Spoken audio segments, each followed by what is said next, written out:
Hola, buenas tardes a todos y todas. Bienvenidos y bienvenidas a el último seminario doctoral de este semestre del CIDE, en donde tenemos una invitada muy especial esta sesión la va a moderar Lorena Arias, estudiante del doctorado del CIDE.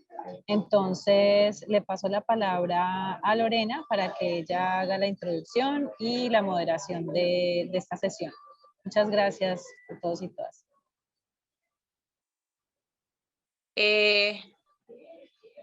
Hola a todos y todas, muchísimas gracias por acompañarnos. Efectivamente, este es el último seminario del doctorado en estudios interdisciplinarios del desarrollo, ¿cierto? En el que estamos.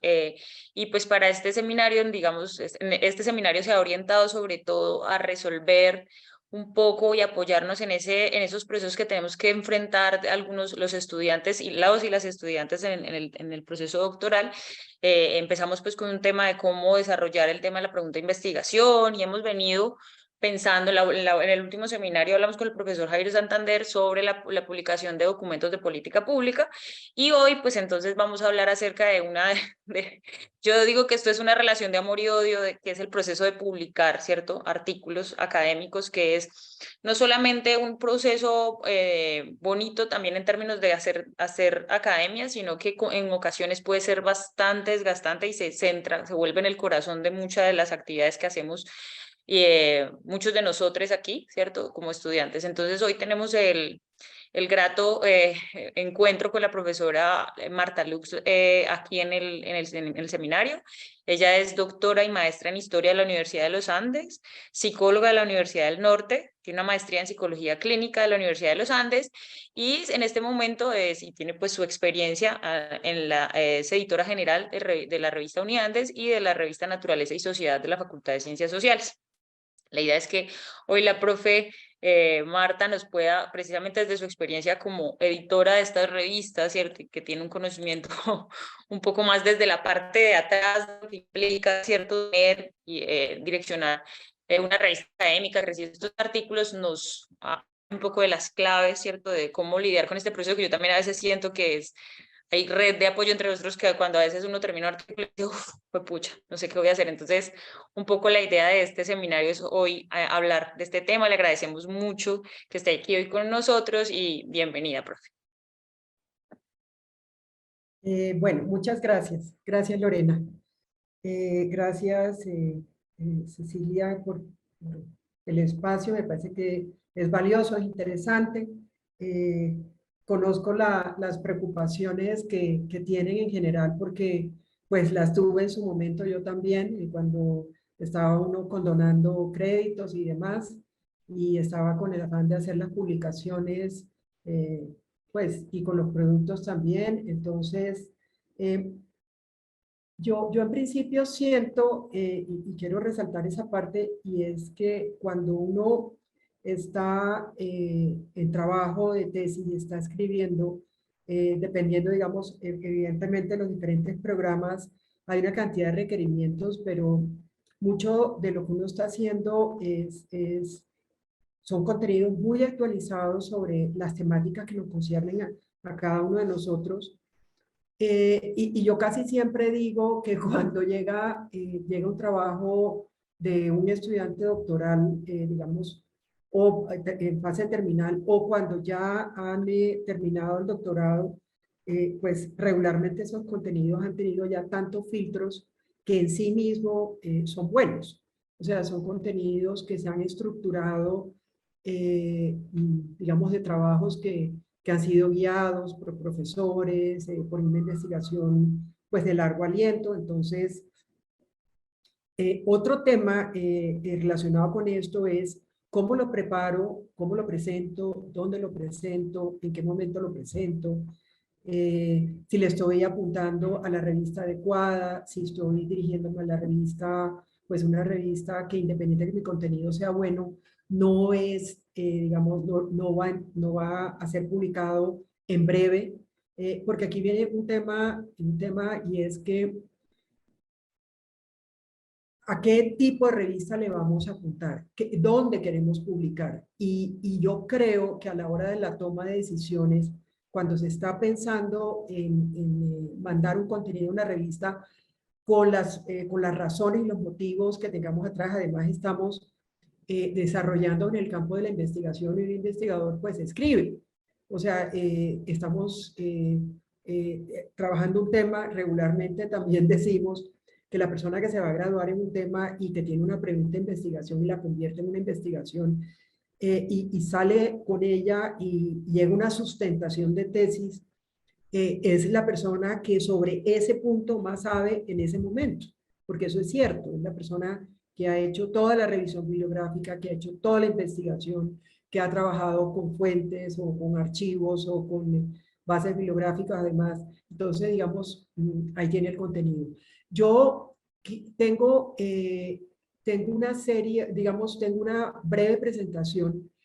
Me gustaría pensar que la voy a abrir, la voy a ir rodando, pero pensémoslo como una guía que les permita a ustedes que me hagan preguntas, y a ti también, Lorena. O sea, en el momento en que la quieran interrumpir, porque finalmente yo la hice tratando de imaginarme lo que podría llegar a ser las preguntas que ustedes tienen o las dudas que desean resolver o sobre qué deben conocer sobre las publicaciones a la hora de enfrentarse al universo de dónde mando mi artículo, porque una práctica muchas veces es escribir el contenido y cuando lo tengo escrito y empiezo a mirar a dónde me voy o a dónde lo presento. Pero ese lo presento tiene una cantidad digamos, de arandelas, porque a veces ya el contenido fue escrito, pero sin pensar en la revista propiamente a la que le voy a apuntar. A veces sí ocurre, a veces se escribe el contenido, incluso pensando ya con la posibilidad o con varias opciones de revistas donde me puedo presentar. Entonces, voy a desplegar esto y como les digo, me pueden interrumpir en el momento que quieran, porque básicamente lo tengo es pensando en que sea una guía para la conversación que vamos a tener y para la resolución de preguntas y dudas que eventualmente puedan ustedes tener. Ahí me puse en pantalla completa. Y como tú decías, Lorena, pues las revistas académicas finalmente pues son una relación de amor y odio a la hora de publicar. Espérate, quiero mover esto de encima de la pantalla.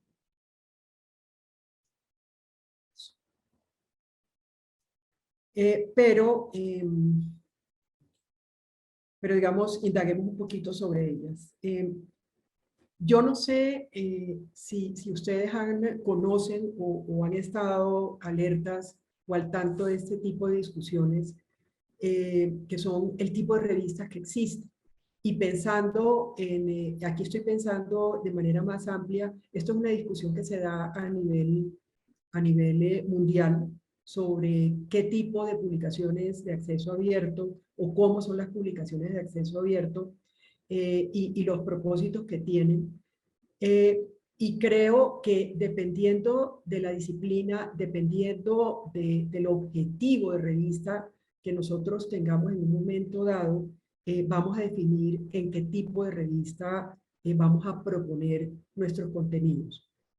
Esto literalmente, estas tres entradas que yo puse aquí, la diamante, dorado y verde, hace referencia, y particularmente me voy a referir a la diamante y dorado, hace referencia a revistas y a una discusión que se da actualmente que es sobre acceso abierto.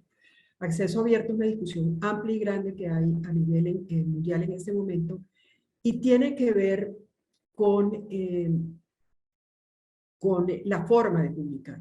Entonces, una revista Diamante es una revista que no cobra ni a los autores, ni a las instituciones, ni a los lectores.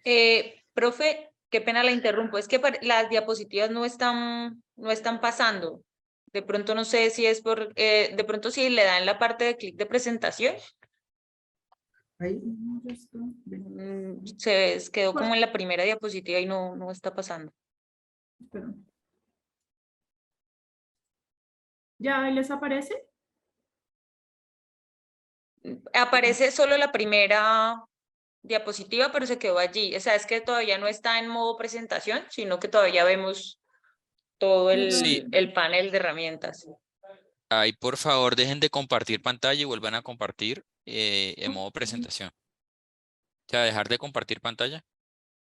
Exactamente. Volver a compartir.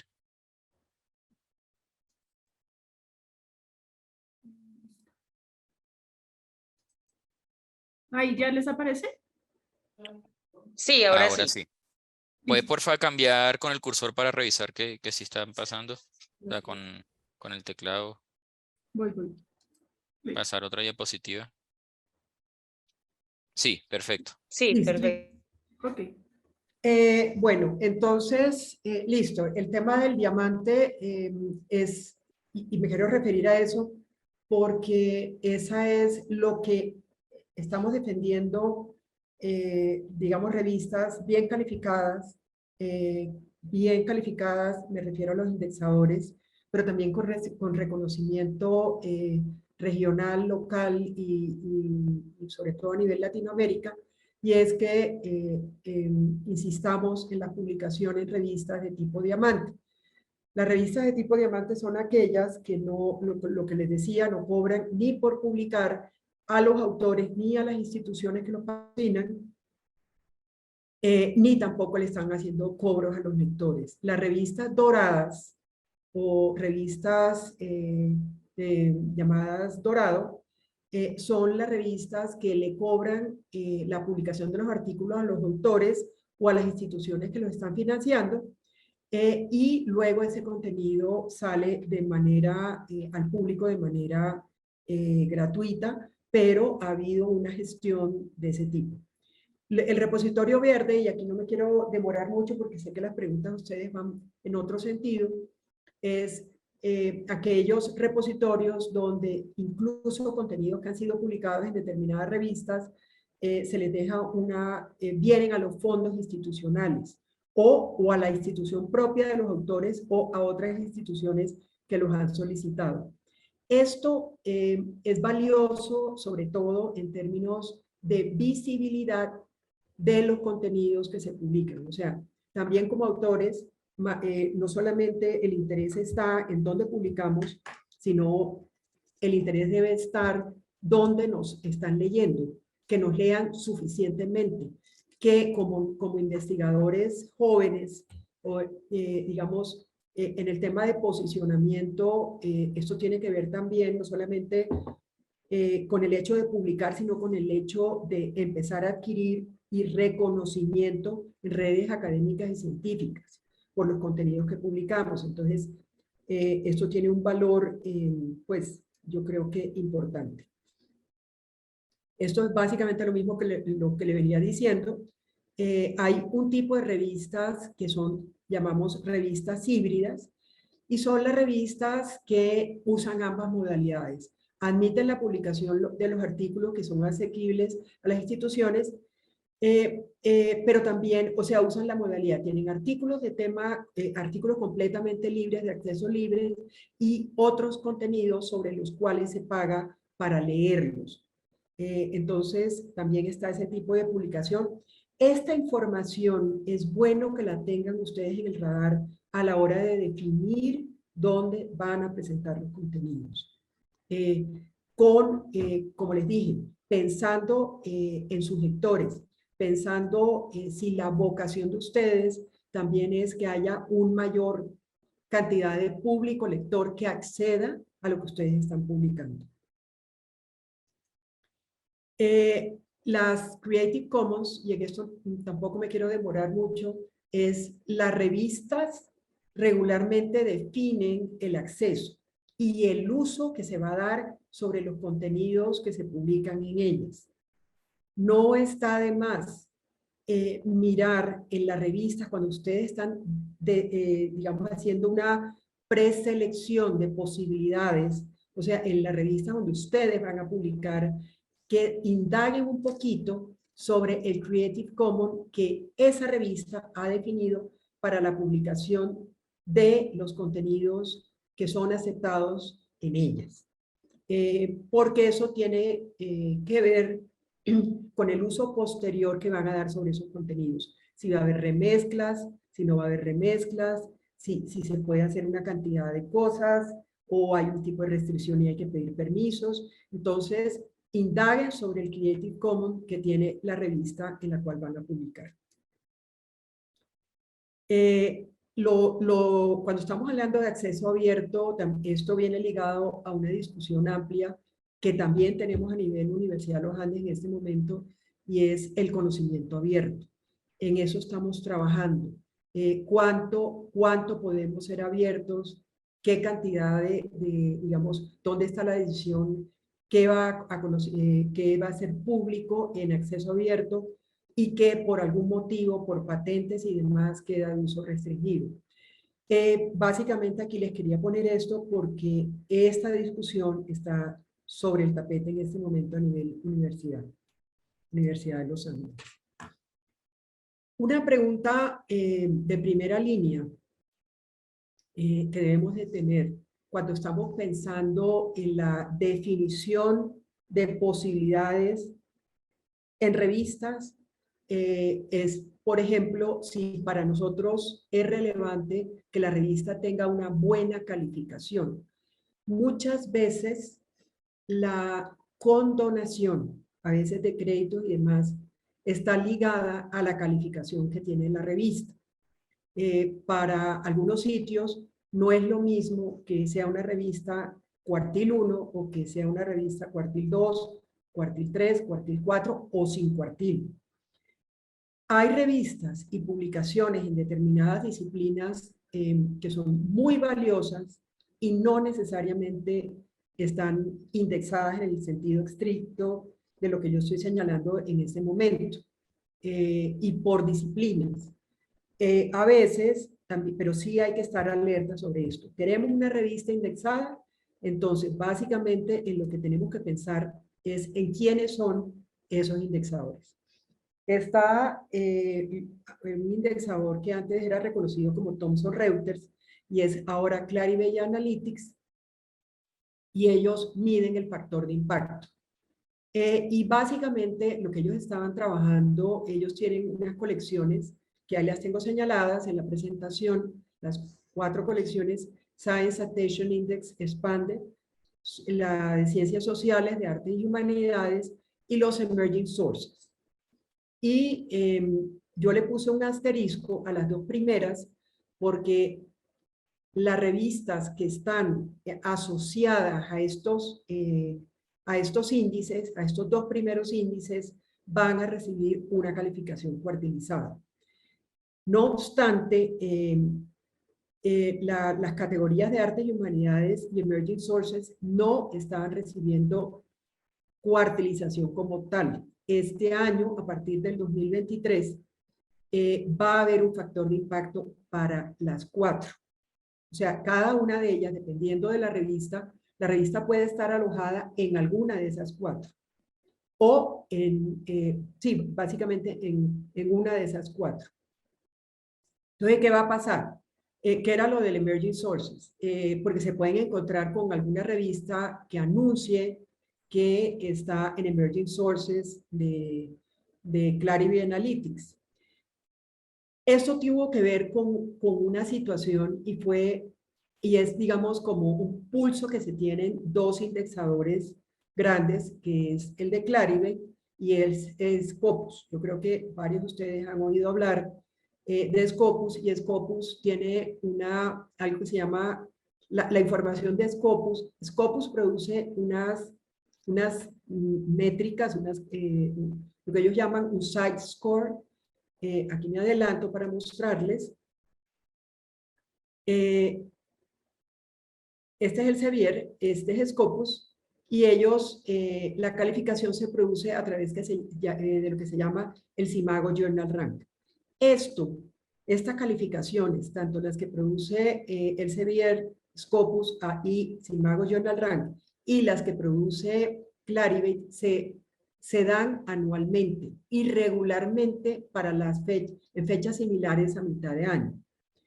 Eso a lo que le pega y lo que le apunta en ambos indexadores es que ellos sacan la calificación, esto se modifica año a año, hay revistas que van subiendo sus calificaciones.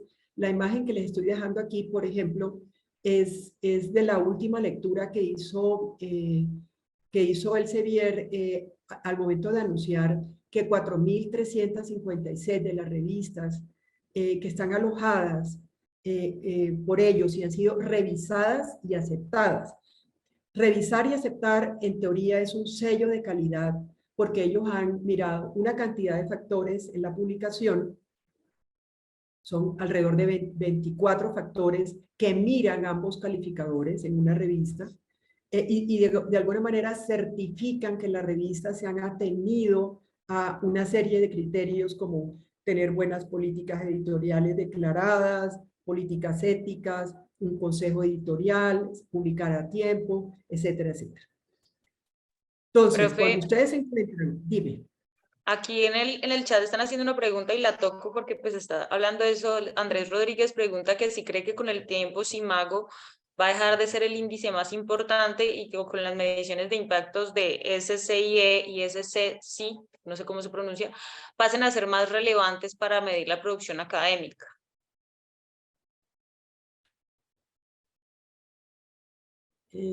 Pasen a ser más relevantes para medir la producción académica.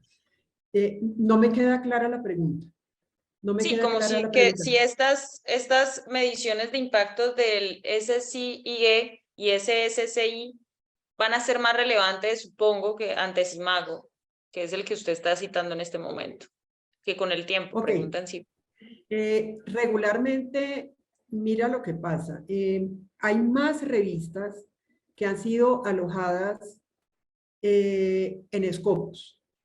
La decisión de Clarivate de incluir y de empezar a generar cuartilización en los otros dos frentes, o sea, en los otros, en artes y humanidades y en emerging sources, ha tenido que ver es con el tiempo de los contenidos que han entrado ahí, pero pues que no están recibiendo una calificación. Digamos como el sentido, o sea, con estos dos grandes indexadores internacionales, o sea, básicamente el acuerdo que hay es que una publicación, ambos son medidores de calidad y de buena calidad. Incluso regularmente hay revistas que están tanto en el Simago Journal Rank, o sea, en la medición de Scopus del Elsevier, y también se encuentran en Clarivate Analytics en alguna de sus 4 entradas. La lectura internacional sobre esto es que siempre la revista se declara con la calificación más alta, independiente de que esté en el una o en la otra, aunque uno regularmente da la calificación en la una y en la otra. Pero esto tiene que ver es con otra cosa, con el universo de revistas que están alojadas en ese repositorio, en ese índice en particular. Y con la población de contenidos contra las cuales se compara. Entonces, ha habido una tendencia a decir esto, que Clarivate es más exigente a la hora de incluir revistas digamos, en las dos índices que tienen cuartilización, que cuartilizan, que dan un ranking, o sea, que dan un cuartil 1, cuartil 2 o el que sea. Siempre se decía que eran un poco más exigentes, pero no necesariamente, porque hay revistas que se encuentran en Scopus y solamente tomaron la decisión de presentarse ahí y son revistas de muy alto perfil. Entonces, la decisión de qué darle, digamos, incluso a nivel institucional, hay instituciones que dicen que para nosotros, digamos, reconocemos cualquiera de los dos como un buen medidor de calificación y pensamos que tienen unos criterios de calidad pues, que son valiosos. Más aún, hay algo que sucede y es lo que yo les decía, las revistas en Scopus se saca lo que se llama el SiteScore. Ahorita les muestro una imagen sobre lo que es un SiteScore. Pero lo que hace el Simago Journal Rank es que extrae esa información de ahí y genera una cuartilización y no todos los criterios, o sea, aplica además nuevos valores a los que ya daba Scopus. Entonces, yo diría, y me atrevo a decir, que la calificación que termina dando Simago Journal Rank no es fácil. O sea, yo no me atrevería a decir que Clarivate es muy superior en la aplicación de criterios a lo que es finalmente la calificación cuartilizada que te va a dar el Simago Journal Rank. No me atrevería a decir eso. Bueno, entonces esta imagen pues iba sobre la misma idea y aquí hago un señalamiento y esto tiene que ver con la publicación.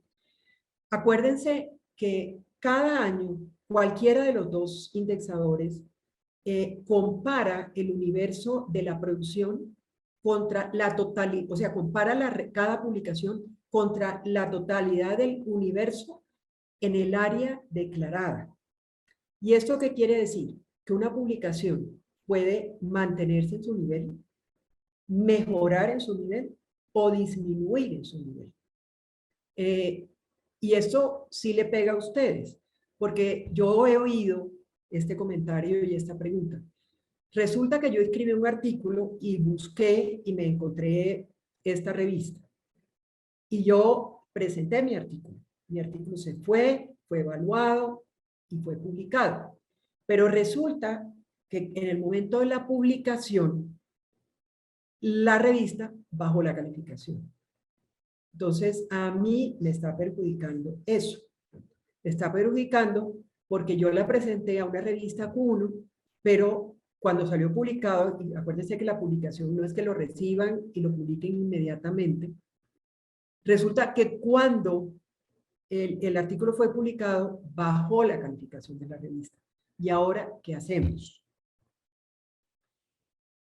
Hay, digamos, para la aprobación de productos, incluso pensando en los profesores, muchas veces las facultades, y hablo solamente por la Universidad de los Andes, y hay facultades que dicen, mire, tomamos en cuenta la calificación que tenía la publicación en el momento en que usted nos muestre cuándo fue la fecha en que presentó su contenido, y eso se lo valemos de esa manera. Pero, ¿qué pasa a la persona que está haciendo sus estudios, o estudios doctorales o de maestría y demás, y presentó un contenido y va a condonar o, digamos, a lograr un reconocimiento, y a quién le va a contar que no, pues yo la presenté el año pasado, hace sí, y en ese momento era Q1 y ahora este año es Q2 y parece que va para Q3. Entonces, ahí hay unas recomendaciones que las voy a dar ahorita, puntualmente, de cómo mirar a la hora de seleccionar las revistas, cómo se está moviendo esa revista, para que ustedes puedan predecir, en cierta medida, no totalmente, cómo va a ser el comportamiento de la revista el año que viene. Y aquí lo pongo. Esta es una revista Colombia Internacional. Tomé este ejemplo y es una imagen, digamos, de pronto el site score de 1.2. Es que hay algo se nos rodó en la imagen. No sé por qué. O sea, por ejemplo, esta revista el año pasado, o sea, la calificación que salió a mitad de este año, tuvo un site score de 1.4. Y con ese site score de 1.4, esto lo pueden buscar ustedes por internet. Esto lo pueden ver ustedes por internet. Ustedes entran a Elsevier Scopus y ahí hay un buscador y ustedes ponen el nombre de la revista y ustedes pueden acceder al comportamiento de la revista en ese indexador, por ejemplo. Entonces, por ejemplo, a ustedes les dice que fue calificada con 1.4 y quedó en cuartil 1. Pero si yo voy y miro ahora, veo que la revista va en 1.2 en el momento actual. O sea, se encuentra en 1.2. Yo digo, pues todavía le falta, o sea, no ha logrado el punto de equilibrio. ¿Me arriesgo o no me arriesgo? Pues yo lo que haría sería monitorearla un par de meses. Estaría monitoreando porque este SciScore va actualizando mes a mes. Y la calificación de la revista se va a producir en el mes de junio, nuevamente del 2023. Si ya lo tengo en 1.2, yo puedo decir, si en diciembre esta revista me logró punto de equilibrio, yo tengo hasta marzo del año entrante, que es cuando ya se termina la recolección de información, para ver cómo se comportó la revista.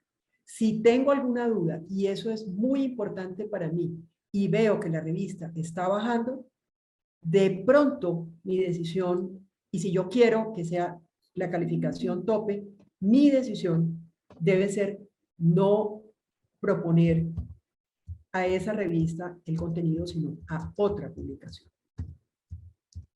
Y ahí me voy a otro tema. Cuando ustedes están preparando los contenidos, digamos, ustedes buscan 3 o 4 opciones. Imaginemos. Yo voy a mirar sobre una temática en particular a nivel Latinoamérica o no Latinoamérica, cuáles son las revistas donde yo creo que debo poner mi contenido. Yo hago esa búsqueda, pero a la hora de presentar el contenido, acuérdense de algo. Yo no lo puedo presentar en simultánea en las 4 revistas. Eso no lo hagan. Porque hoy en día las revistas, de manera muy fuerte, están haciendo, digamos, una revisión y están muy pendientes y de hecho se pide una declaración que el autor de un contenido que va a ser considerado para publicación, cuando ya lo evalúan, se le pregunta, ¿su contenido está siendo sometido a otra publicación en simultáneo? Si yo digo que no, y la revista se da cuenta, porque a veces, digamos, hay unas formas de conocer eso, porque incluso a veces los mismos evaluadores del contenido identifican que 2 revistas le hicieron la pregunta para evaluar un contenido desde 2 universos diferentes. Entonces, si se dan cuenta, ¿qué es lo que va a suceder? No te la va a aceptar ni la revista 1, ni la revista 2, ni la revista 3, ni la revista 4. El contenido se da de baja. Y eso es lo que sucede. El contenido se da de baja. Entonces, imagínense la pérdida que tuvieron en ese momento. Voy a hacer una prueba porque es que no sé por qué no me está dejando compartir. A ver si de pronto la pueden ver así. Ahí. Ah, no, espera. Sí, listo. Ahí ya la ven, ¿cierto? Sí, sí se está viendo. De hecho, nos están diciendo por aquí que si pueden compartir el link en donde se podría ver esta imagen de la que nos está mostrando la profesora. Ya se las pongo en el chat. Súper, gracias. Listo. Espera, pero no, ¿sabes? Pues ahora lo ponemos, pero yo quiero seguir con Sí. Pero entonces, espérate, no te vayas todavía. Voy a volver a prender. Es que Esto no marchaba muy bien. entonces ahorita, es que se corta. Por eso, entonces la cerré para poderla ver completa. Y ahí fue que ya me dejó de compartir pantalla. Ahí la estamos viendo en modo anfitrión. Estamos viéndola, nosotros la estamos viendo en modo anfitrión, que vemos la siguiente diapositiva y todo. Ok. Entonces, ven, yo.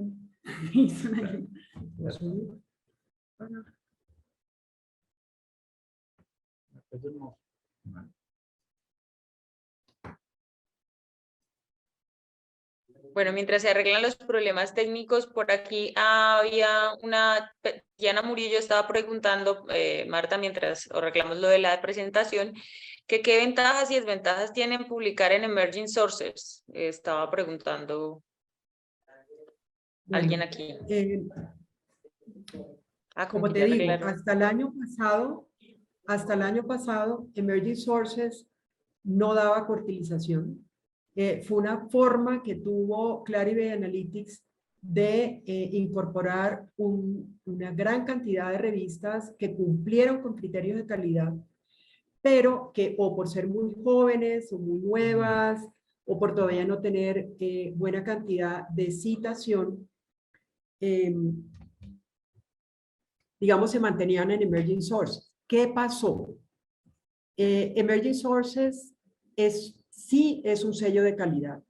El que una revista haya sido incorporada ahí quiere decir que la revista pasó unos filtros y esos filtros fueron buenos y eso permite que la revista haya sido incluida en ese índice.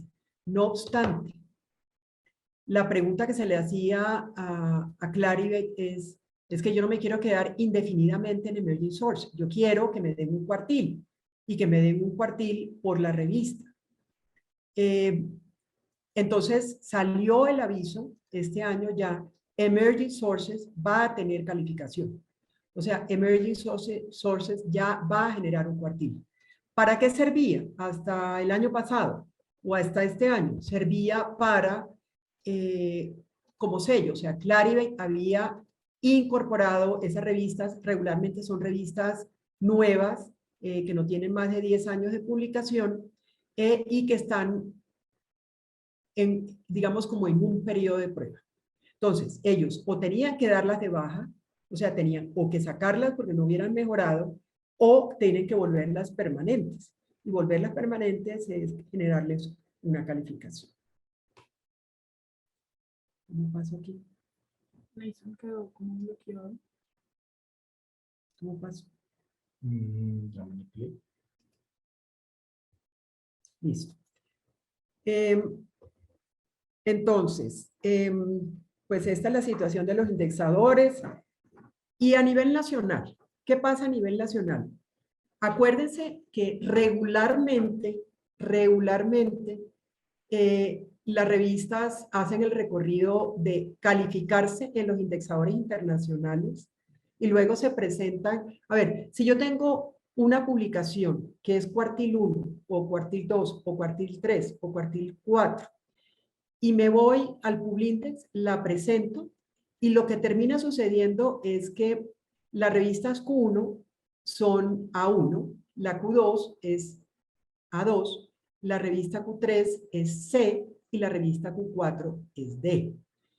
Acordémonos también que el Publindex estableció unos rangos para revistas que no están cuartilizadas, pero que en su área de conocimiento se han movido muy bien. Entonces, esas revistas, ellos lo que hacen es que, por decir algo, se representaron 6 revistas de historia y ellos agarran las 6 revistas de historia, las revisan y las que han tenido mejor comportamiento son las que quedan en categoría, o sea, en el 25% superior. Esas revistas también le dan una calificación de C y las siguientes 25% más o menos entran en categoría D. Entonces, podría suceder que hay una revista que no ha sido presentada ni a Scopus ni a Clarivate, pero es una revista que tiene buen comportamiento. Yo la presento al Publindex, no está categorizada, pero el Publindex coge y me la compara contra el universo de revistas que se le presentó al Publindex para calificación y me la compara contra esa revista y le da calificación. Puede quedar, o sea, tiene que tener muy buen comportamiento y queda en C o D. Entonces, esa es la situación. Aquí básicamente les hablé de los 3 calificadores, o sea, el nacional y los dos grandes cuerpos internacionales. ¿Cómo estamos en la Universidad de los Andes en cuanto a revistas indexadas? ¿Por qué les hablo yo de la universidad? O sea, no es el universo, hay muy buenas revistas a nivel nacional y revistas con buenas calificaciones, pero yo les estoy mencionando esto porque eso fue una apuesta y es, digamos, lo que yo he estado vinculada hace años aquí en la universidad, y es cómo logramos posicionar nuestras publicaciones, nuestras revistas, a nivel nacional y a nivel internacional. Entonces hemos emprendido una cantidad de medidas, ahí yo señalo varios de esos frentes en los cuales siempre estamos trabajando, y tenemos una plataforma que aloja buena parte de las revistas de la universidad que ya están calificadas o están haciendo las rutas de calificación. Y en términos de calificación, nosotros nos presentamos nuestras revistas a calificación. Esta es la revista que fueron calificadas este año en Q1 de las revistas nacionales, y dejé en rojo en este listado las 4 revistas que están en Q1 y que son de la Universidad de los Andes. Entonces, ahí ustedes tienen a Historia Crítica, a Colombia Internacional, Antípoda y la revista de Estudios Sociales. Las otras 3 revistas, perdón, que aparecen en Q1, en el Simago Journal Rank, son la que aparece ahí en la lista, la puse de número 1, la revista Kepes y la revista Transhumante. Creo que me faltó una. No, quedaron 2 de 5. Ah, me quedaron 2 en 5, sí. Entonces, esas son las revistas nacionales que en el corte de este año quedaron en el Simago Journal Rank en Cuba. Y también con mucho placer, porque tuvimos, de las 7 tuvimos 4. O sea, 4 de estas revistas son unidas. Marta Luisa, aquí Luis Ramírez pregunta que si puede explicar qué indican los cuartiles o qué significan que estén en un lado o en otro. Es un poco lo que hace el Publindex en cierta manera. La cantidad de revistas, digamos, que se encuentran, ¿cómo se cuartiliza una revista? Una revista, digamos, toma la decisión de presentarse a un indexador, llámese Scopus, llámese Clarivate. ¿Y qué hace? Mira cuáles son todos los criterios de exigencia de calidad que se están pidiendo, y son múltiples, como les dije, son alrededor de 24 criterios. De hecho, Clarivate en un momento dado estaba aplicando 28. Ahora queda con los 24. Y yo tengo que asegurarme que mi publicación está respondiendo a todos esos criterios de manera eficiente. Yo lleno el formato, a nivel institucional lo hacen algunas revistas, se hacen desde la institución, hay en otras instituciones donde las hacen desde las facultades directamente, y uno presenta la propuesta al calificador. El calificador mira la propuesta y más o menos se demoran un año en aprobar la publicación o sea, incluir la revista en el indexador. Cuando la van a rechazar, y esto suena feo decirlo así, la rechazan rápido. O sea, dicen, su revista no cumple con estos y estos criterios, le sugerimos presentarse más adelante, o si ve que hay algunas áreas que no están suficientemente aclaradas o explicadas o desarrolladas, incluso en la página de la revista, solicitan que se hagan los ajustes y se vuelva a someter. Esto no es raro, esto es usual.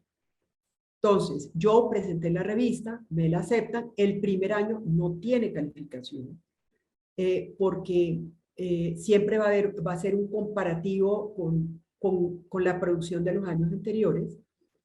Pero ¿qué hacen estos indexadores en lo más básico? O sea, voy a decir algo en lo más básico.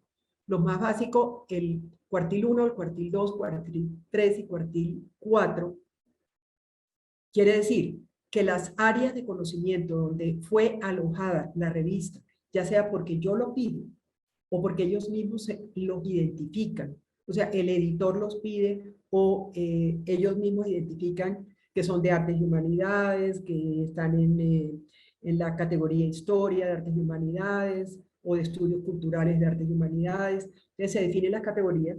¿Qué es lo que ellos hacen? El volumen de revistas que están alojadas con ellos, cuando se van a calificar, ellos revisan todo el volumen y lo distribuyen en 4 partes. El 25% superior, el segundo 25%, el tercer 25% y el cuarto 25%.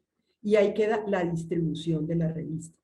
Entonces, por eso yo digo, eso no es estático, porque una revista en un momento puede estar en Q2 y en el siguiente ya logra pasar a Q1 o bajar. Y pueden bajar muy rápido. Pueden bajar muy rápido, digamos, y eso es parte de la labor de los editores, estar monitoreando su publicación y estar haciendo las correcciones necesarias para que la revista no dé esos saltos, pues, de ese tipo. Básicamente, creo que esa era como una respuesta a la pregunta. Súper, gracias. Hay otras acciones que hacen las revistas y nuevamente estoy hablando por la Universidad de los Andes, pero yo estoy absolutamente segura que esto es replicable en una gran cantidad de las publicaciones colombianas, de revistas colombianas y latinoamericanas y pues de cualquier parte del mundo también.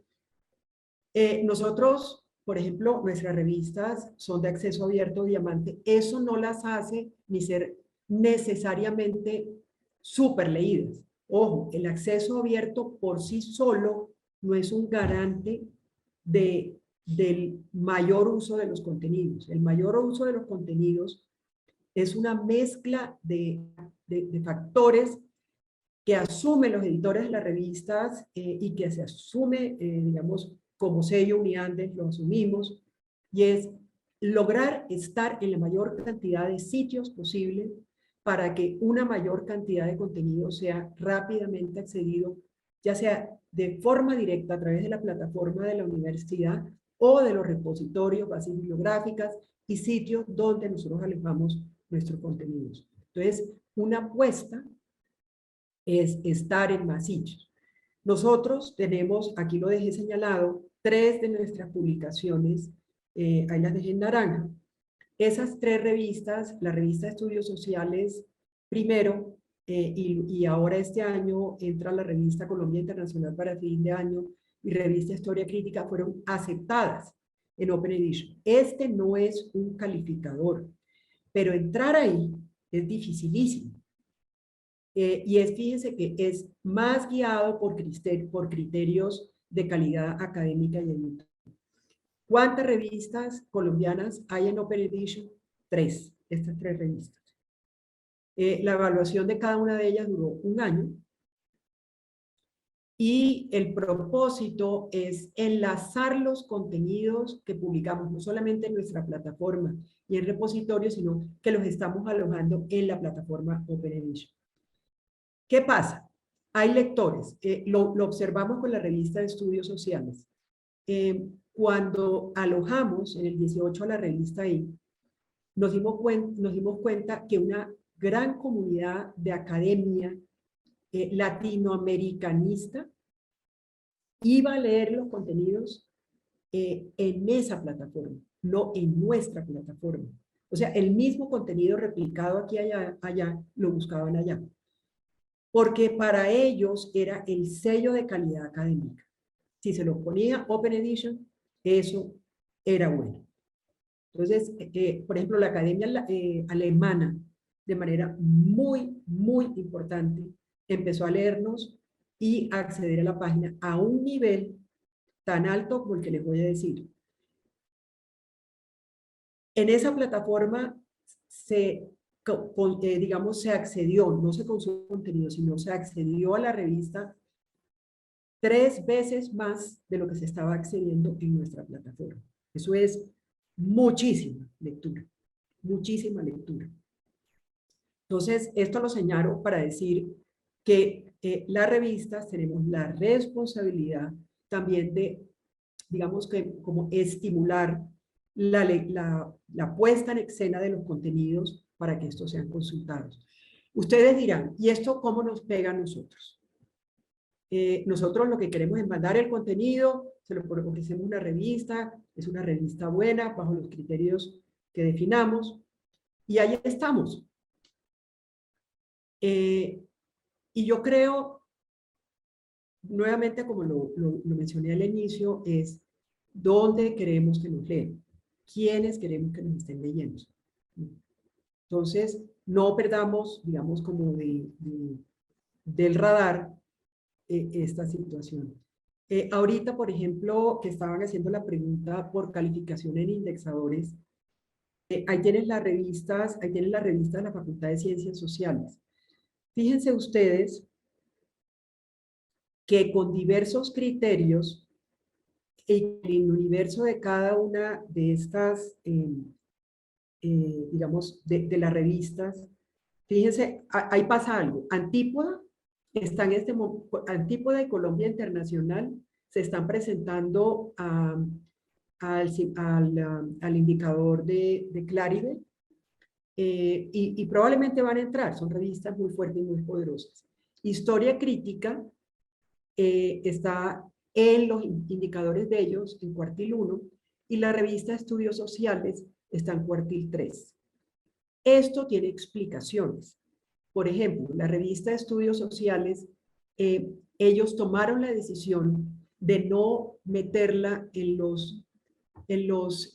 digamos, las categorías que la revista demandó tener y la pusieron a competir en unas categorías que no le son propias y demasiado amplias.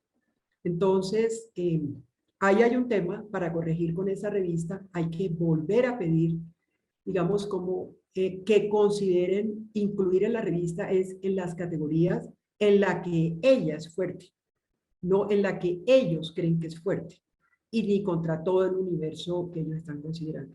Pero todo este movimiento nos sirve a nosotros, en cierta medida, para empezar a proyectar el futuro de las publicaciones. Lo que les comentaba ahorita, esto que llamo yo indexadores, bases de datos y repositorios, ahí puse una serie de ellos, son esos incluso más, y cumplen con diferentes objetivos. Algunos tienen más lectores en la comunidad, por ejemplo, europea, otros son más en Estados Unidos, otros le ponen contenidos, son leídos más a nivel Latinoamérica. Hay otros que incluso los acceden desde el Medio Oriente, los leen en el Asia, los están leyendo en el África. Y eso es muy interesante porque uno empieza a observar en las revistas, digamos, cuando empezaron a tener público en determinados sitios, que a las revistas incluso les empiezan a llegar contenido no sé, de países que uno no se imaginaría que le estarían mandando contenido a uno. Entonces empiezan a llegar contenidos de diversos sitios. De esta revista les quería hablar por una razón. Esta es la revista que se inauguró el año pasado. Esta revista es transversal a la universidad. Esto es una apuesta totalmente diferente.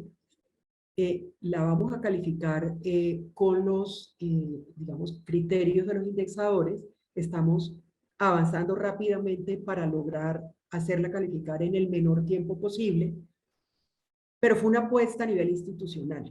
Y como apuesta a nivel institucional, es que la temática que le pega a los objetivos de desarrollo sostenible están en discusión en este momento.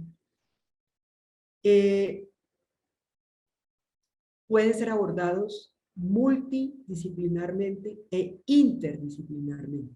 Y estamos tratando de que se produzca en ese sentido desde publicando en esta revista.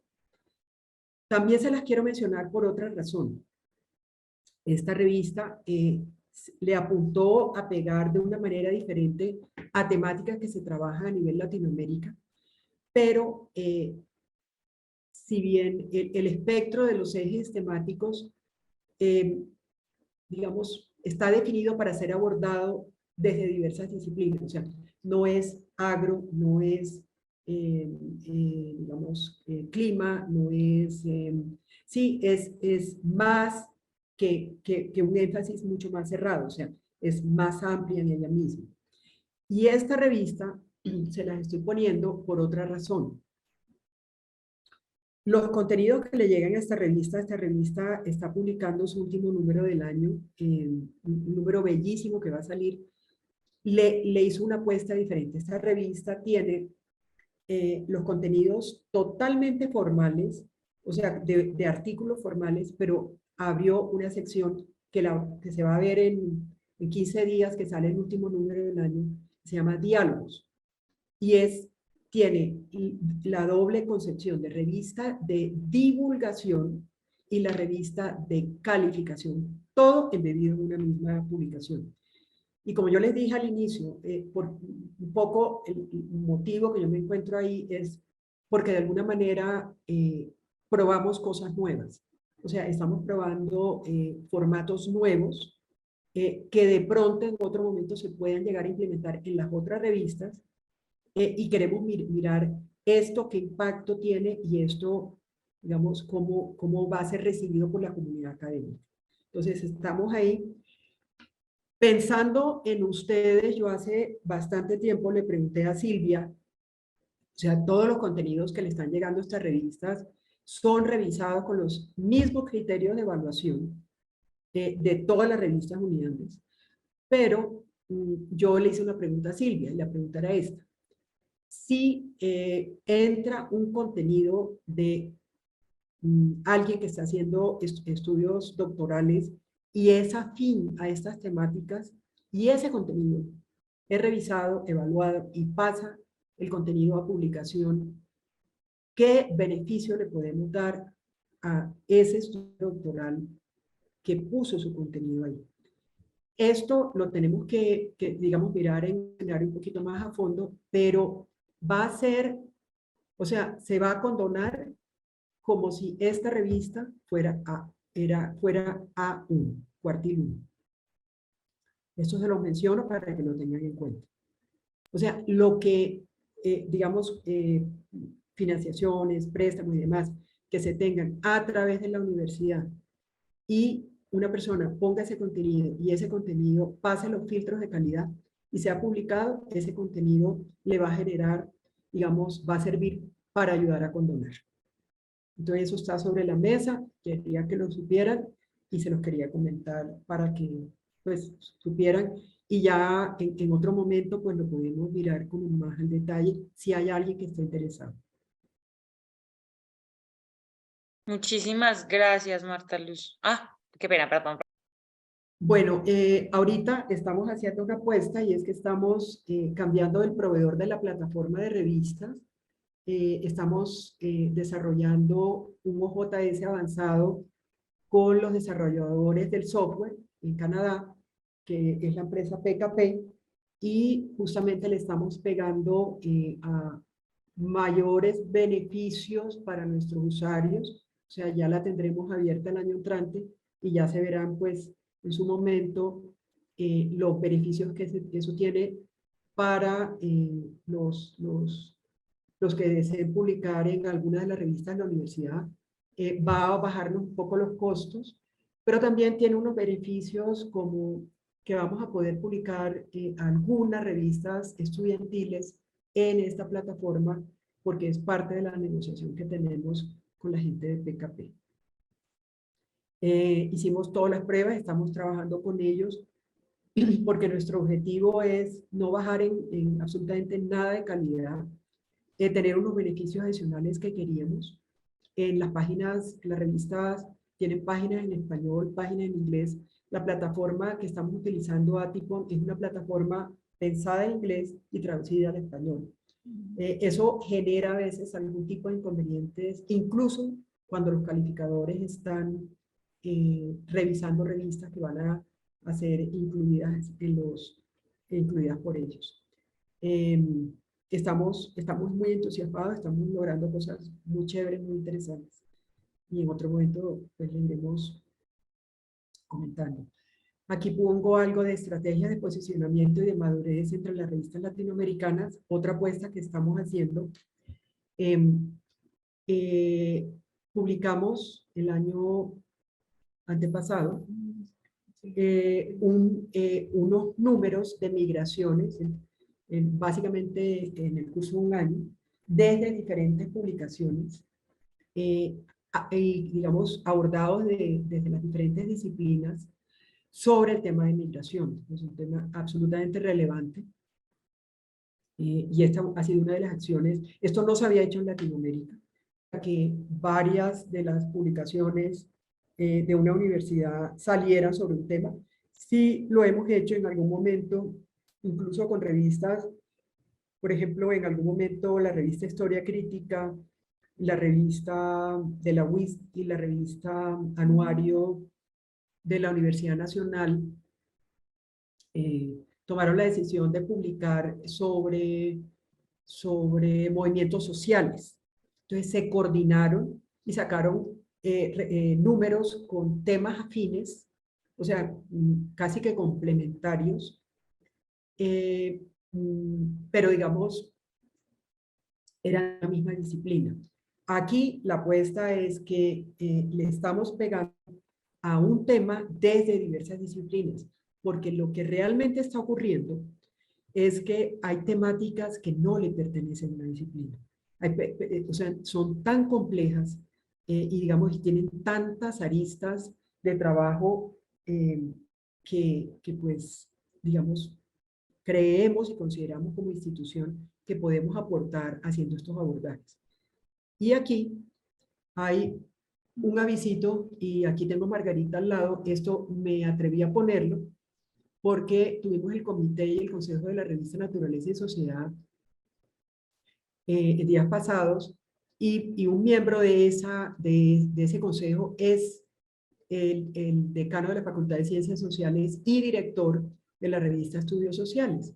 Entonces él llegó con una propuesta sobre un tema que es crisis ecológica y pensamientos críticos de la naturaleza, y nuevamente dijo, no, es que yo esto lo traigo, esto va a ser un tema probablemente para la revista a la medida que lo revise el consejo de la revista y demás, pero eso es un tema que sería muy conveniente que múltiples revistas salieran. Entonces, esto es un pedacito de la carta de invitación que mandamos a finales de la semana pasada, invitando a las revistas para que consideren con sus consejos pensar en un número nuevamente de este tipo.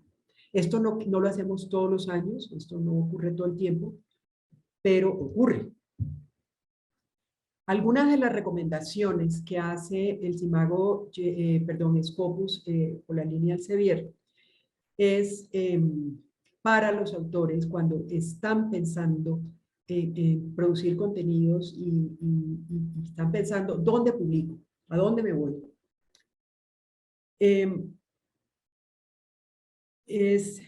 Bueno, no, perdón, aquí me adelanto, me estaba adelantando. Estos son algunos aspectos que debemos de tener en cuenta en revistas de calidad y es el llamado al cuidado sobre las políticas editoriales y éticas. Cuando ustedes van a presentar contenidos, léanse las políticas de las revistas.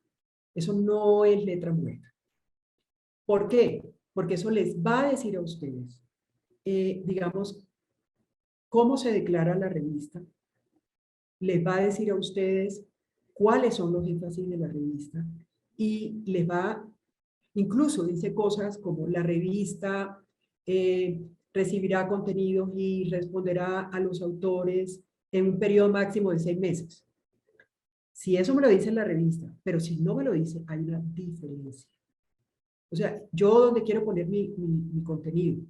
Una cosa es que lo publique en el año entrante, a principio o a fin, y otra cosa es que me digan, mire, a usted sí le vamos a publicar su contenido. Su contenido lo evaluamos y antes de 6 meses le vamos a decir, no se lo podemos publicar porque no pasó las evaluaciones, no fue seleccionado porque su contenido, hubo, no sé, 20 contenidos con mejor calificación que la suya, pero aquí tiene las evaluaciones. y con eso le permite a usted, nos permite, digamos, como hacer arreglos en el artículo y mejorarlo. O nos dice, sabe, se lo vamos a publicar, haga estas pequeñas modificaciones que le estamos sugiriendo y nos manda su contenido de vuelta. Entonces, sí importa. No dejen de leer las políticas, porque no es qué convocatoria hay abierta, sino que entendamos cómo es el modus operandi de determinada publicación. Lean eso. Entonces, fíjense que una revista, digamos que se piensa en todo eso, tiene una declaratoria para autores, o sea, cuáles son los compromisos que se piensan en términos gruesos con los autores, con el equipo editorial, o sea, cuáles son los grandes compromisos que tiene un equipo editorial de esa revista, con aquello que recibe, con lo que produce, con lo que publica y con lo que va a hacer. Y eso les va a decir a ustedes con quién están dialogando. ¿Cuáles son los compromisos de los evaluadores? Esto se encuentra esto es una cosa muy resumida que puse aquí, de evaluadores, o sea, ¿qué se espera de un evaluador? O sea, yo mando un contenido y ¿qué espero yo del evaluador que recibe ese contenido y que va a dar un dictamen sobre lo que le mandé? ¿Y cuáles son las responsabilidades del publicador? Ojo, nosotros regularmente vemos y pensamos en el título de la revista y de pronto, esta es una revista de historia, o esta es una revista de arquitectura, o esta es una revista de derecho, o esta es una revista de economía. Pero hay unas responsabilidades que están relacionadas con el publicador. ¿Quién es el publicador? En nuestro caso, Universidad de los Andes, Universidad Nacional, Universidad de Antioquia. O sea, miren el publicador, porque el publicador también es un sello de calidad. O sea, tanto para reclamar como para, digamos, como para asegurar que los procesos se hacen de la mejor manera posible. Aquí también le pongo una lista de formas de publicar, porque pónganle cuidado a esa revista que ustedes están postulando el contenido. Si, bueno, una cosa es el preprint, que es ese contenido que yo cojo y de manera parcial lo pongo en versión preliminar y defino si lo pongo en un repositorio institucional o en un sitio web. Pero de ahí para abajo, en los recién aprobados, publicación anticipada, y ya el contenido que fue aprobado para publicarse dentro de un número de una revista, le están hablando a ustedes de la forma de circulación de ese contenido. Las revistas, por ejemplo, que están, y lo estamos estimulando muy fuerte en nuestras revistas, unas lo tienen ya más implementado que otras, es que hay contenidos que se sueltan al aire mucho más rápido. O sea, apenas ya pasó las evaluaciones, fue aprobado, fue aceptado, fue modificado, fue editado y fue diagramado, se le genera el número de identificación DOI y sale. Esto es un tema de circulación. Y esto también le señala un poco a uno el perfil de la revista. O sea, cómo esta revista es ágil, esta revista va de avanzada en formas de publicación, o esta es un modelo más tradicional. Pero sí nos permite conocer el estilo de la publicación. Ojo con esto. Y aquí, pues ya básicamente, como son, digamos, como una serie de puntos, probablemente hay más, que yo hice este listado pensando en ustedes, pensando en la gente que quiere publicar. Y esto no está pensado solamente para los estudiantes doctorales o quien escribe una tesis de maestría o un profesor que publica. O sea, es para cualquiera que quiera publicar. O sea, esto vale la pena, o sea, son como los puntos claves a tener en cuenta cuando uno se enfrenta a una publicación. Piensen en esto. Entonces, piensen, identifiquen su tema, busquen la revista afines a la temática de mi artículo y búsquenlas en lo nacional, lo regional, lo internacional, como definen. Pero, digamos, establezcan el universo de revistas que ustedes consideren les puede funcionar. Miren el posicionamiento de la revista. Posicionamiento en cierta medida puede ser por la calificación, pero también por el prestigio. y si a ustedes les importa la calificación o les importa la calificación y el prestigio. Regularmente, cuando tienen calificación buena, regularmente vienen con prestigio, pero si no la tienen o no están calificadas, por ejemplo, hay revistas como Annales en Francia. Publicar en esa revista para que uno le reciba un artículo, o sea, es el orgullo de los 1000 orgullos. Pero Annales no está calificado. Pero cualquiera le va a valer a uno con honores si uno puso un contenido allá. Entonces, piensen en ese universo, digamos, de las publicaciones. ¿Cómo las buscan? Éntrense a Scopus, éntrense al Chicago Journal Rank, vean las revistas que están ahí. Y de alguna manera empiecen a barrer, a identificar, a mirar y hacer su propio listado. 2, 3, 4, 5, no sé. Pero digamos, piensen en eso. Piensen en la periodicidad de la publicación. ¿Por qué? Porque si la revista publica 2 números al año, la probabilidad de que mi contenido me lo vaya, a menos que yo esté presentando contenido para una convocatoria de número temático, pero por decir algo, si es de tema libre y yo presenté el contenido y esa revista está calificada, bien calificada y tiene solo 2 números al año, la probabilidad que se demoren en publicarme crece. Y mucho. Entonces, ojo con eso.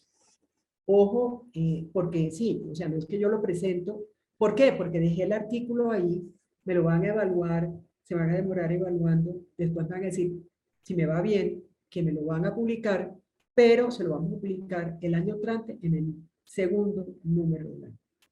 Entonces, ¿qué urgencia tienes en publicar? Pues, si quieres publicar más rápido, ten ese factor en cuenta a la hora de decidir. Tal vez desde que más o menos se demoran unos 8 meses, rápido, Sí. unos 8 meses en que el artículo sale, o sea, sí, desde que ustedes lo presentan, si es en tema libre, ¿no? A que sale publicado, más o menos por rápido son 8 meses, puede ser como de 8 meses a un año. Exactamente. Para que lo calculen. Esta revista de la que estamos hablando, que está hablando Margarita, esa es una revista que cuando abre una convocatoria de tema libre, recibe entre 175 y 250 contenidos.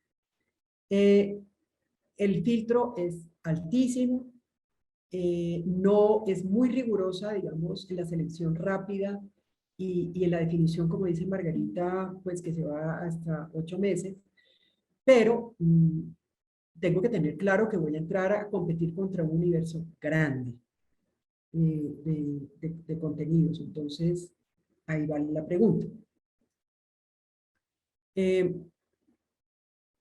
Yo también miraría, por ejemplo, para artículos de tema libre, mirar cuándo se reciben propuestas y cuántos contenidos esa revista publica sobre tema libre al año, ya sea dentro de un número de tema libre o que riega contenidos de tema libre en los otros números del año.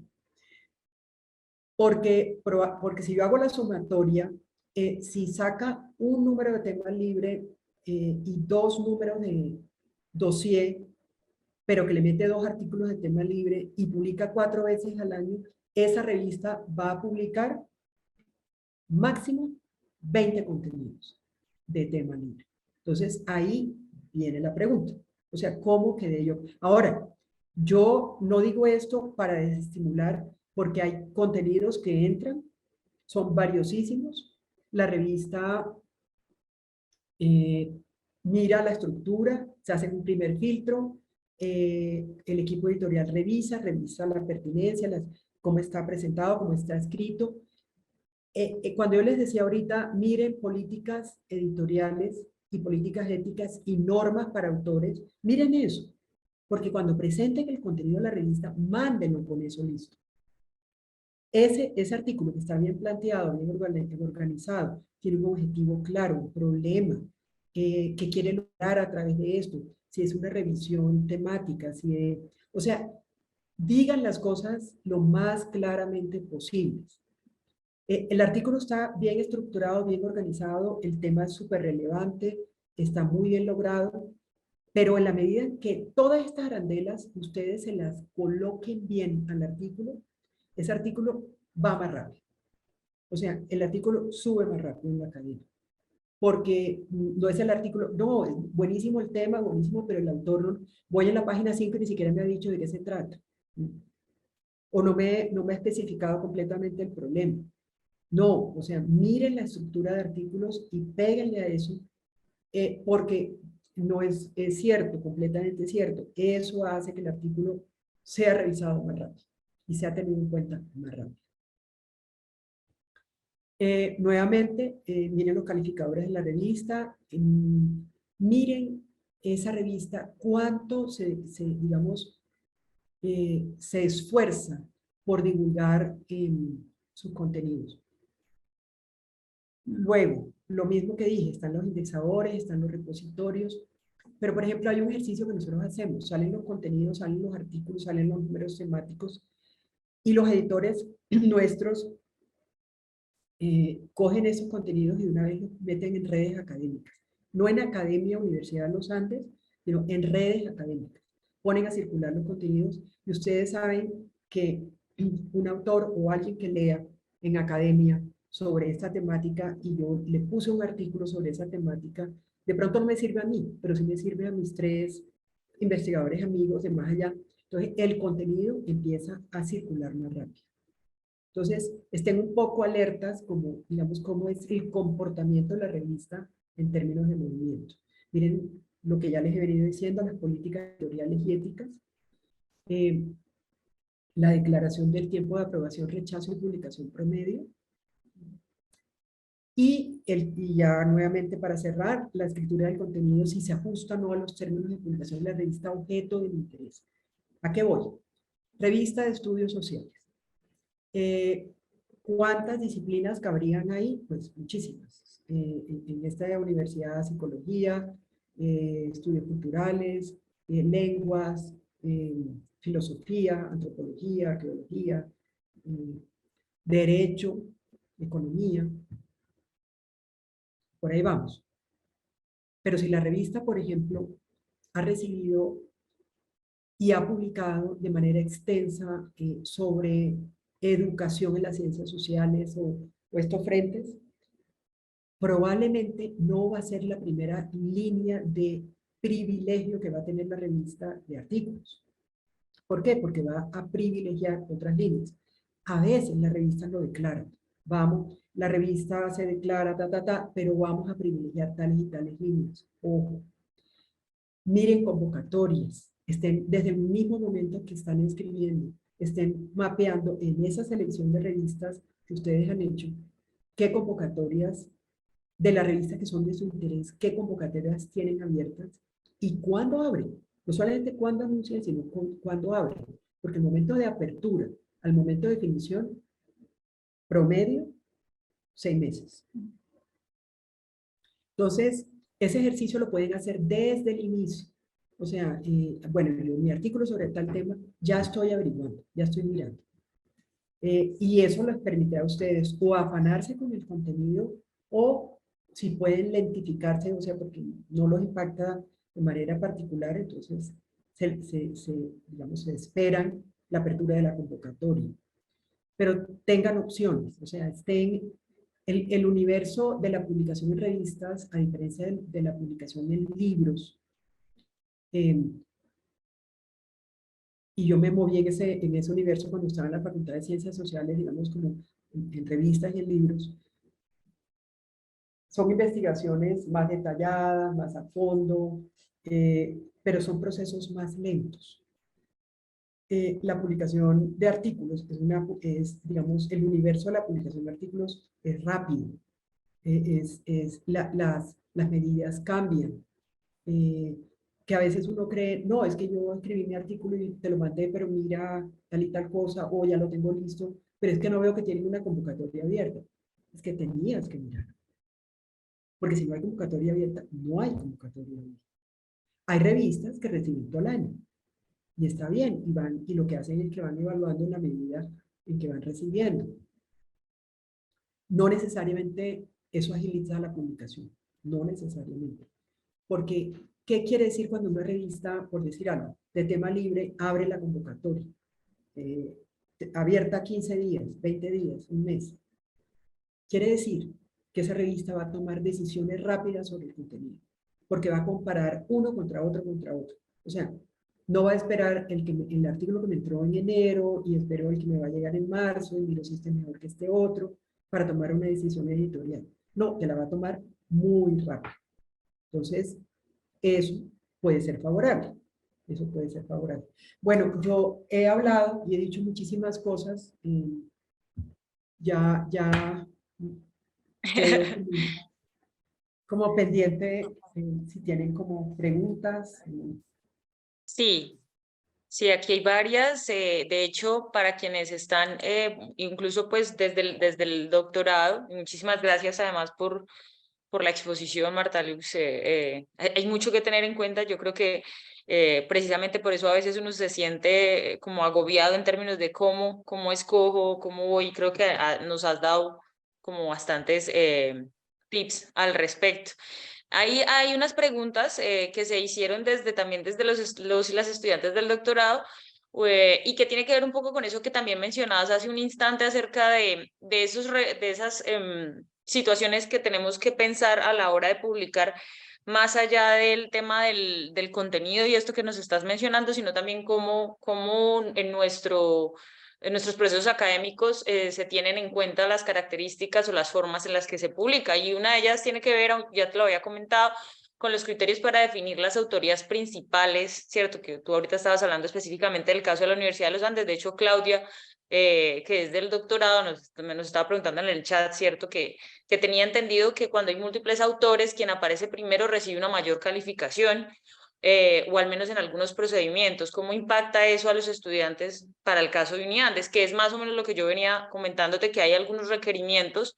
Tú ahorita estabas hablando que estabas dialogando con Silvia acerca de este tipo de requerimientos, en donde se piden autorías principales, y entonces allí uno pues se pregunta, bueno, ¿y cómo se define una autoría principal? Sí, o sea, porque cuando se trabaja, de hecho, el trabajo académico es precisamente tan agobiante porque a veces hacerlo solo es muy difícil, y precisamente se rigen redes de apoyo para poderlo hacer mejor.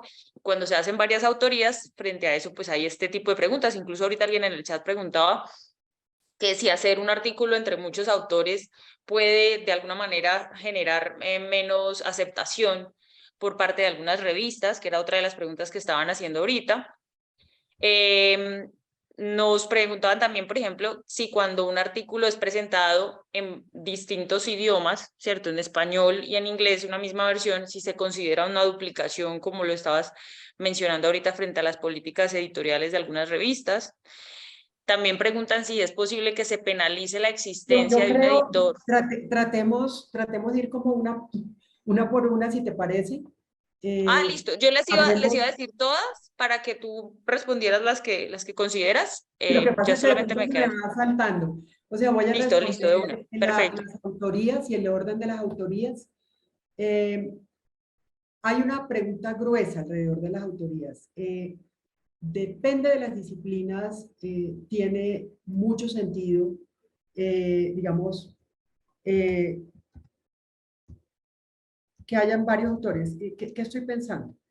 Cuando he resultado una investigación, donde por decir algo se aplica una prueba en diferentes contextos, con diferentes personas, incluso en diferentes países, y se reparten las tareas de lo que tiene que hacer el uno, de lo que hace el otro, pues en sí mismo eso tiene sentido, digamos, eso no, y por disciplinas hay unas disciplinas donde lo encuentran incluso deseable, que haya varios autores.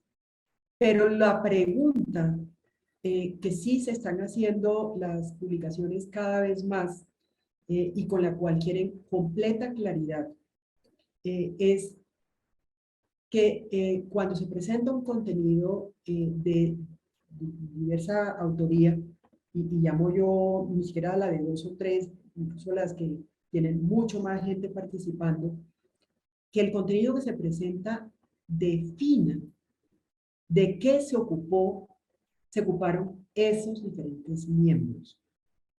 Porque es que a veces se ve una lista larga de participantes, pero la lista larga de participantes no quiere decir que, o sea, pudo ser que yo subcontraté o no subcontraté, o alguien me ayudó, por ejemplo, haciendo trabajo de archivo, pero ese alguien no publicó el contenido, no lo escribió el contenido, o sea, no intervino el contenido, no hizo análisis del contenido.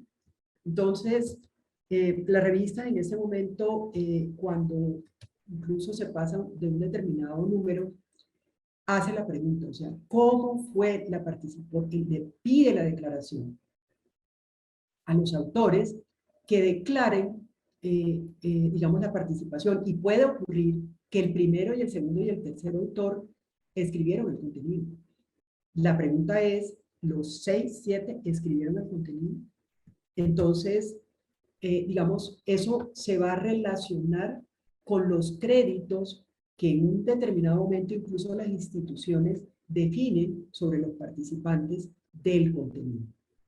Entre más información, o sea, más clara sea la información, o puede ocurrir también que yo tengo un asistente que está conmigo y yo considero entendible que diga, mira, es que me ayudaste, me conseguiste, me ayudaste a conseguir toda esta información. Yo te meto aquí porque ya empiezas a hacer hoja de vida en producción académica, que también es entendible. O sea, no es fácil que alguien que no ha publicado y con toda esta, digamos, competencia que hay en términos de publicación, no es fácil, digamos, que yo mande un artículo y que además me lo acepte.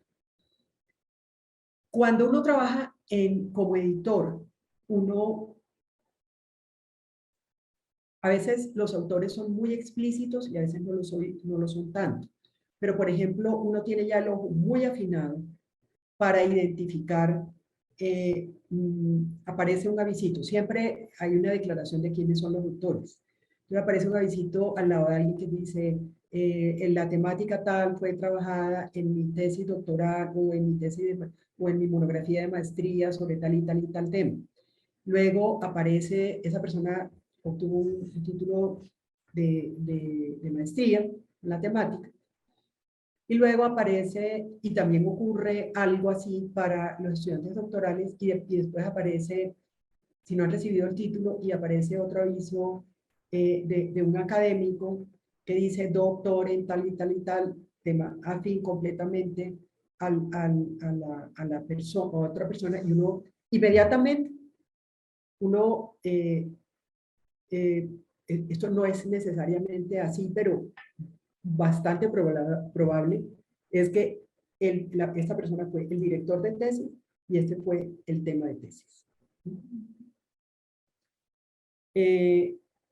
Y entonces uno sabe, ahora, si el director de tesis o el que dirigió al estudiante en la temática aparece ahí, eso fue por decisión de quien hizo el artículo, o sea, el estudiante doctoral o el trabajo de maestría, que decidió afinar su contenido con el apoyo de un profesor. Es su decisión. Pero vuelvo sobre lo mismo. Cada vez más, y lo digo porque nosotros lo estamos haciendo, es preguntar cuál es su participación en el contenido. En algunas disciplinas ocurre esto, y uno lo observa. Empiezan a mandar contenidos a diferentes revistas. Y uno observa, o en el curso de un año mandan a 2 o 3 revistas conocidas contenidos. Y uno observa que el primer autor en el otro artículo pasó a segundo, en el otro pasó a tercero. Entonces, uno claramente identifica, no es que no haya trabajado, sino que ellos se rotan el orden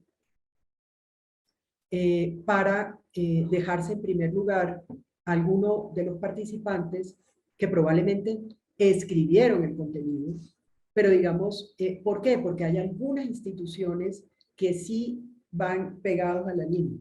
El que aparece primero es el dueño del tema, o sea, o el que trabajó el tema y tuvo los apoyos más secundarios del 2 y el 3.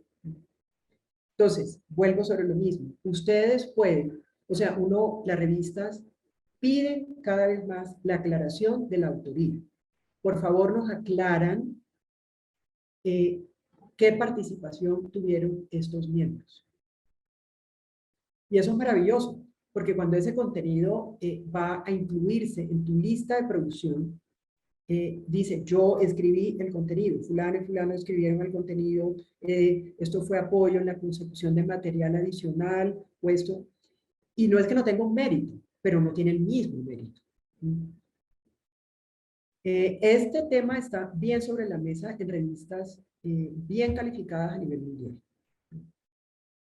Entonces, la recomendación no es ni para, pues, ni para, digamos, sentirnos mal ni nada, pero cuando manden un contenido propio que hicieron en autoría con otros, hagan la aclaración. Y no sean tan ligeros en decir que la persona que te apoyó, que te consiguió el material, o que te pedaleaba, o que iba a la Biblioteca Nacional y sacaba información. Pues sí, pero la pregunta es, ¿escribió el contenido? O te estaba haciendo, pues, las vueltas a ti. Una cosa es que tú le des el crédito y otra cosa es que sea autor. ¿Autor quién es? Autor es quien escribe el contenido. Es eso. Listo, gracias Marta Luz. La otra pregunta que se tenía era acerca de cuando un artículo se presentaba en varios idiomas, si se consideraba, usted ahorita mencionaba el tema de que no se podía mandar a varias revistas porque podía pasar que se le bajaran, pero la pregunta es más si aplica también en el caso de los idiomas, ¿cierto? Cuando hay una versión en español y hay una versión en inglés, y se considera igual porque pues la labor de traducción también implica un proceso de trabajo, si se implica, si se asume como el mismo artículo en ese caso. Pues en principio es el mismo artículo, a menos que tú le hayas generado alguna modificación en el contenido, porque es cierto que la traducción es una labor y en cierta medida el autor es dueño de su traducción, o sea, perdón, el traductor traduce de una determinada manera, pero si tú al artículo no lo modificaste, sino sencillamente lo pones en dos lenguas diferentes. Pasa esto, a veces yo presento un contenido a una revista, no sé, en inglés, y se publica, y yo, porque considero que sería deseable que ese contenido se publicara en español por unos públicos determinados, yo puedo preguntar a esa revista si autorizan la republicación del artículo en esa lengua, en español, portugués o la que fuere, y que me den la autorización. Eso ocurre. A veces también pasa esto. La misma revista, la misma, toma la decisión de publicar el contenido en más de una lengua. Es un artículo. A lo que le estás pegando ahí es que probablemente va a tener lectura, mayor lectura. Mayor lectura es mayor uso. Mayor uso incluso es mayor citación de contenido. En el mundo editorial ocurre entre revistas, digamos, la cesión de derechos de republicación. Y lo que regularmente uno hace es que le saca un pie a pie de página una nota que diga, la primera versión de este contenido se publicó en la revista X en inglés en tal y tal fecha. Y fuimos autorizados para hacer la republicación. Y eso es una práctica relativamente usual, pero ojo, es el mismo producto, no son dos. Súper, gracias ahí por la aclaración, también tenía entendido que podía pasar eso. Las revistas, esto lo pregunta Lorena Aja, también del doctorado de estudios interdisciplinarios del desarrollo, y es, ¿las revistas penalizan la existencia de un editor del texto al momento de revisarlo? No entiendo. No entiendo la Sí, pregunta. no sé si Lorena anda por allí de pronto para aclarar la pregunta, pero no, esta dice sí, la pregunta es las revistas que si penalizan la existencia. Supongo que cuando habla de editor, me supongo que si no está reportado un editor apoyando el artículo. No veo a Lorena Baja en el chat. Bueno, entonces lo voy a dejar ahí por un ladito, de pronto si ya está por ahí lo puedo aclarar. Preguntan que cuánto tiempo se va a demorar la clasificación de la revista Naturaleza y Sociedad. Y la última pregunta que tengo aquí, no sé si han puesto más en el chat, te voy a mirar. Entonces, ¿quiere decir que usted recomienda más que se publiquen en los dossiers del interés específico del artículo y no de temas libres? Preguntan por acá. Depende. O sea, depende de la revista, donde la estás considerando presentarlo. O sea, ¿qué de interesante tiene poner un artículo dentro de un número temático? Pues que el artículo sale publicado en una discusión conjunta sobre un tema. Los artículos de tema libre pueden ser tan valiosos como los artículos que se publican en números temáticos. Sencillamente es que no salen números temáticos para todos los temas que nosotros podemos publicar. Entonces, no se valoriza el que el artículo entre como un artículo de tema libre. Más aún, voy a hacer un comentario un poquito fuerte. A veces ocurre que un número temático va un poco flojo, porque los artículos son buenos, pero no súper buenos. Y a veces uno refuerza ese número poniendo 3 artículos o 2 artículos de tema libre muy fuertes.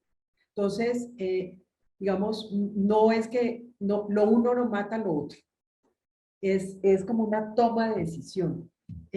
Pero si yo personalmente tengo un contenido y sé que hay un número temático abierto, regularmente voy a tratar de entrar por ahí. Voy a tratar de entrar por ahí. Si no lo hay, pues me busco una buena revista que trabaje sobre ese tema y mando mi contenido. Bueno, súper. Bueno, yo le agradezco mucho. Muchas de las demás preguntas que se estuvieron haciendo, pues están muy asociadas a, digamos, información que se puede encontrar en las páginas de las revistas en las que se esté interesado o en las temáticas específicas que están diciendo. Pues veo varias preguntas asociadas. Hay gente incluso de México en el chat que está diciendo que saludos, que muchas gracias por la exposición, Marta. Yo también me uno un poco a unas, y es que este tema es lo suficientemente complejo como también para invitar a las universidades a abrir algunos cursos asociados a eso, porque ahorita con tu exposición nos damos cuenta de que es todo un mundo Universo. exacto, es todo un universo que es interesante y además un universo en el que, digamos, quienes estamos estudiando estamos necesitando conocer porque nos piden sobre él. Entonces, también es una invitación a las universidades a contemplar cursos dentro de los pensums, pues, de sus propias unidades académicas, porque de hecho, por ejemplo, yo he sido una de las que he reclamado porque de verdad es absolutamente necesario. A veces es como una cosa tan enorme que uno no sabe por dónde iniciar y por eso, y de ahí las gracias por esta exposición que nos has hecho hoy, porque ha sido como una luz en medio de la oscuridad. Pues por lo menos en mi caso, porque yo también estoy en este proceso de publicación y de verdad es bastante útil toda esta información, de verdad, muchas gracias. Profe Cecilia, le doy la palabra. Por acá en el chat te están dando 50.000 gracias de varias partes. Marta, muchas Bueno, gracias por todo. yo espero las palabras de Cecilia y me retiro porque tengo una reunión de la vicerrectoría ya. No, muchísimas gracias. Solamente quería reiterar el agradecimiento de Lorena y de todos y todas que están conectados y conectadas. Entonces, de verdad aprendí un montón y también estoy muy contenta de la noticia que diste sobre la revista de Ambiente y Sociedad, Naturaleza y Sociedad. Entonces, bueno, hasta una próxima ocasión. Muchísimas gracias. No, Marta. mucho gusto. Realmente creo que esto hay que hacerlo y a veces estos diálogos son importantes, a veces no, son importantes.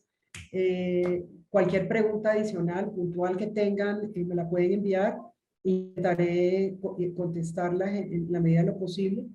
Y en caso pues que se quiera en otro momento que hagamos alguna charla, incluso invitando un par de editores adicionales con los que tengamos una conversación y demás, con muchísimo gusto.